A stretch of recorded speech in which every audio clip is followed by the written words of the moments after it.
Class 10th exercise 3.2 question number 1. Form the pair of linear equations of the following problems and find their solutions graphically.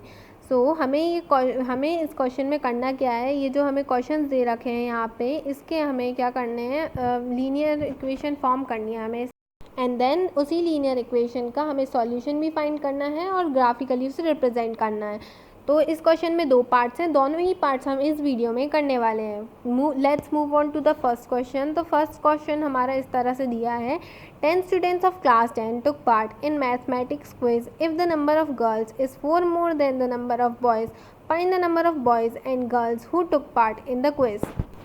तो इस question में हम क्या करने वाले हैं, सबसे पहले तो हम क्वेश्चन पढ़ते हैं।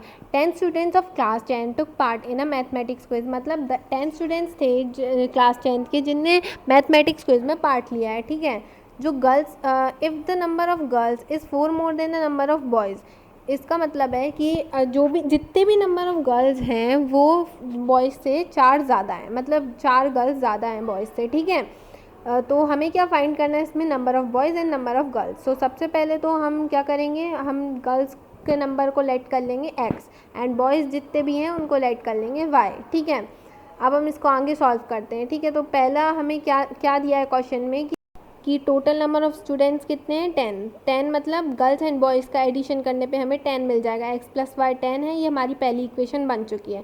दूसरी इक्वेशन क्या है हमारी, जो नंबर ऑफ़ गर्ल्स हैं वो 4 ज़्यादा है नंबर ऑफ़ बॉयज़ से।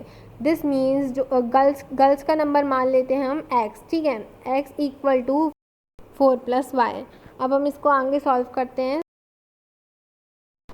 x - y की वैल्यू हो जाएगी 4 हो जाएगी। ठीक है, तो ये हमारी दूसरी इक्वेशन हो जाएगी। हम यहाँ मार्क कर लेते हैं कि हमारी इक्वेशन नंबर 2 है।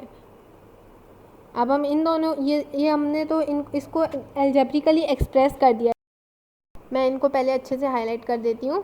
अब हमें क्या करना है, हमें क्या करना था कि इसको ग्राफिकली रिप्रेजेंट करना है और इसका सॉल्यूशन फाइंड करना है। ग्राफिकली रिप्रेजेंट करने के लिए सबसे पहले तो हमें ना x एंड y की वैल्यूज़ फाइंड करनी पड़ेगी। ठीक है, तो x एंड y की वैल्यूज़ हम किस तरह से फाइंड करेंगे, हम लेट करके देखेंगे। सबसे पहले हम x की वैल्यू फर्स्ट इक्वेशन के लिए 5 लेट करके देखते हैं। सो हमारी y की वैल्यू फाइंड करेंगे देन, तो हमारी y की वैल्यू क्या आ जाएगी, 5। दिस मीन्स कि जब हमारी y की वैल्यू 5 रहेगी एंड x की वैल्यू भी 5 रहेगी, तब यहाँ पे लिख लेते हैं y = 5। अब हम क्या करेंगे, अब हम वैल्यूज़ लेट करके देखेंगे। x की वैल्यू हम 3 लेट करके देखते हैं। ठीक है, x की वैल्यू 3 लेट कर लिया हमने, तो y की वैल्यू अब हम फाइंड करते हैं। y की वैल्यू फटाक से जल्दी से फाइंड करते हैं। y की वैल्यू आ जाएगी हमारी 10 - 3, वो क्या हो जाएगी, 10 - 3 मतलब 7। ओके, y = 7 टेबल में लिख लेते हैं। टेबल बनाना बहुत ज़रूरी है। आप चाहे तो ये ऐसे सॉल्यूशन ना करें, मतलब ये जो मैं वैल्यूज़ फाइंड कर रही हूँ ये आप ना करें, बट टेबल बनाना बहुत इंपॉर्टेंट है। इवन टेबल आपका हेल्प भी करेगी और आगे तक इसको ग्राफिकली रिप्रेजेंट करने में बहुत आसानी से। ओके, अब हम सेकेंड टेबल की वैल्यूज़ फाइंड कर लेते हैं। मैं इक्वेशन लिख लेती हूँ पहले उसके ऊपर। अब मैं थोड़ा जल्दी इसे सॉल्व करूँगी क्योंकि मैं आपको पहले ही बता चुकी हूँ कि x एंड y की वैल्यू हमें कैसे फाइंड करनी है। सो इस बार मैं चाहती हूँ कि ये वाला क्वेश्चन आप खुद सॉल्व करें। मैं यहाँ फिर भी सॉल्व कर रही हूँ आपके लिए। आप चाहें तो वीडियो को स्लो मोशन में देख सकते हैं या वीडियो पॉज करके समझ सकते हैं। ओके,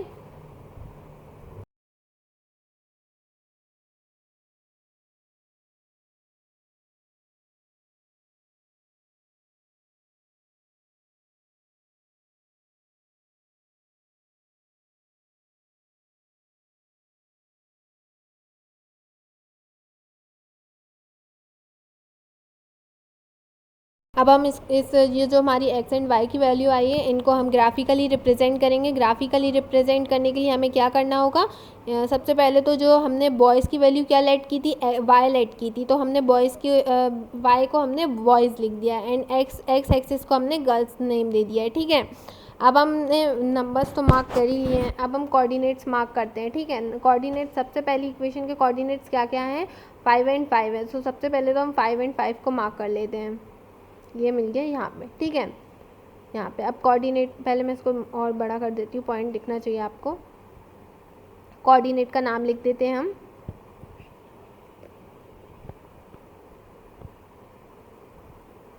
अब हम अगला कोऑर्डिनेट अपना मार्क करते हैं जो कि है 3 and 7।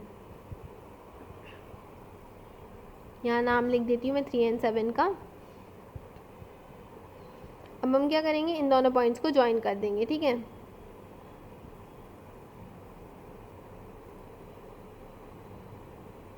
बिल्कुल पॉइंट से पॉइंट ज्वाइन करनी है, आप थोड़ा भी इधर उधर नहीं हो सकते, ओके।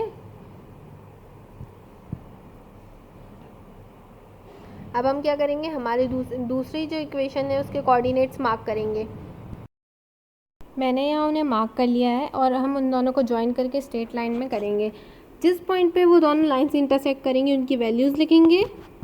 आपको याद होगा कि हमने नंबर ऑफ़ गर्ल्स क्या रखी थी, एक्स रखी थी, तो एक्स एक्सिस की वैल्यू 7 आई है, तो हम यहाँ नंबर ऑफ़ गर्ल्स 7 लिख देंगे एंड नंबर ऑफ़ बॉयज़ 3 लिख देंगे।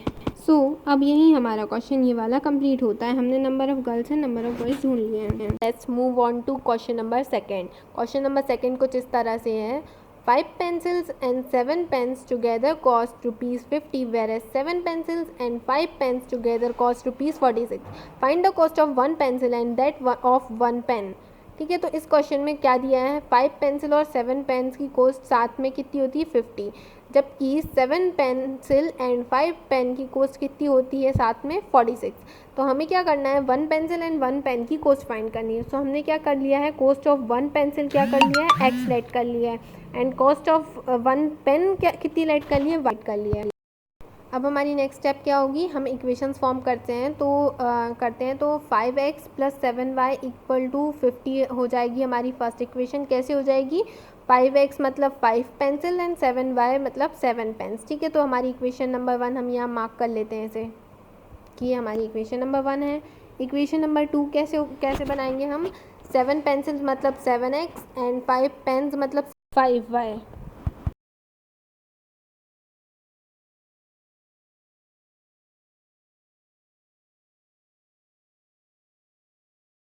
लिख लेते हैं 7x + 5y = 46।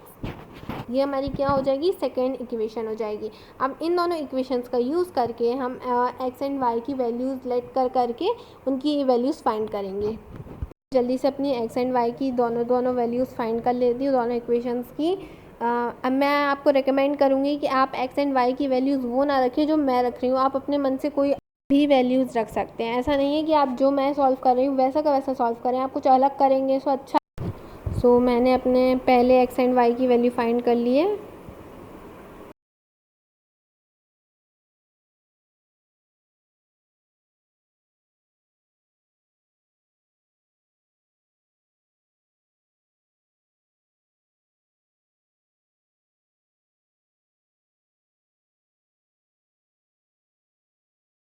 अब हमने दूसरी बार y की वैल्यू 0 लेट करके देखी है।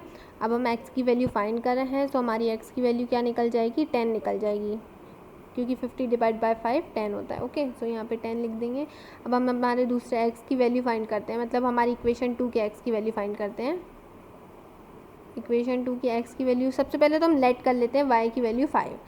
ठीक है, सो y की वैल्यू 5 है, सो 5 × 5 कर लेंगे यहाँ पे = 46 कर लेंगे। 7x + 25 = 46, 7x = 46 - 25, 7x = 21, x = 3, क्योंकि 3 कैसे आए, 21 / 7 से। ऐसे ही हम अगली वाली वैल्यूज़ भी निकाल लेते हैं जल्दी से।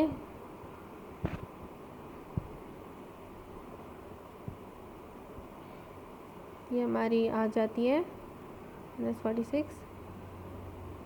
ठीक है, y = 10 -10 आएगा, -10/5, सो y = -2 आ जाएगा, -2 लिख लेते हैं। ओके, सो मैं इसको रब कर देती हूँ। पहले यहाँ पे हम ना टेबल के ऊपर इक्वेशन लिख देते हैं ताकि हम कंफ्यूज ना हो कि इक्वेशन 1 की लाइन कौन सी है, इक्वेशन 2 की लाइन कौन सी है। ओके,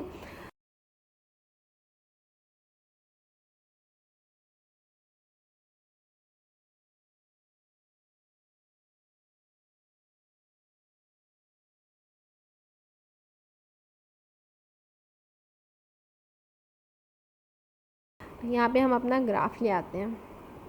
ये हमारा ग्राफ आ चुका है। अब हम सारे कोऑर्डिनेट्स मार्क करेंगे। सो पहला कोऑर्डिनेट क्या है, पहला कोऑर्डिनेट है 3 and y। ठीक है, सो सबसे पहले 3 and y ढूंढते हैं।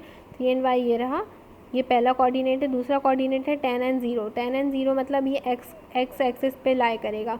ओके, अब हम पहले तो इनके नाम लिख देते हैं। नाम लिखना बहुत ज़रूरी है कोऑर्डिनेट्स के।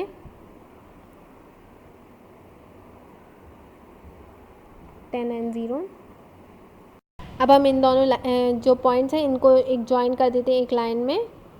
ओके, ये ज्वाइन हो गए। ओके, अब हम नेक्स्ट इक्वेशन के कोऑर्डिनेट्स मार्क करते हैं। तो नेक्स्ट इक्वेशन के कोऑर्डिनेट्स 3 एंड 5, पहला कोऑर्डिनेट तो 3 एंड 5 ही उसको एज इट इज़ रहने देंगे। दूसरा कोऑर्डिनेट है 8 - 2, तो हम उसे मार्क कर लेते हैं। अब हम दोनों पॉइंट्स को आपस में ज्वाइन कर लेंगे स्ट्रेट लाइन की मदद से। पहले हम यहाँ नाम लिख लेते हैं, 8 - 2 कोऑर्डिनेट है ये। इन दोनों को ज्वाइन कर लेंगे स्ट्रेट लाइन से। ठीक है, अब ये दोनों जो लाइंस हैं ये जिस पॉइंट पे इंटरसेक्ट कर रही हैं हम उसको मार्क कर लेते हैं। सो ये इंटरसेक्ट कर रही हैं 7 नहीं, ये इंटरसेक्ट कर रही हैं 3 एंड 5 वाले पॉइंट पे, जहाँ पे 3 तो यहाँ पे जो हमारा 3 है वो x की वैल्यू है। x की वैल्यू हमने पेंसिल की वैल्यू को लाइट किया था, तो यहाँ पे पेंसिल की कॉस्ट निकल आई है 3, पेन की कॉस्ट आ गई है 5। ठीक है, सो यही हमारा क्वेश्चन कंप्लीट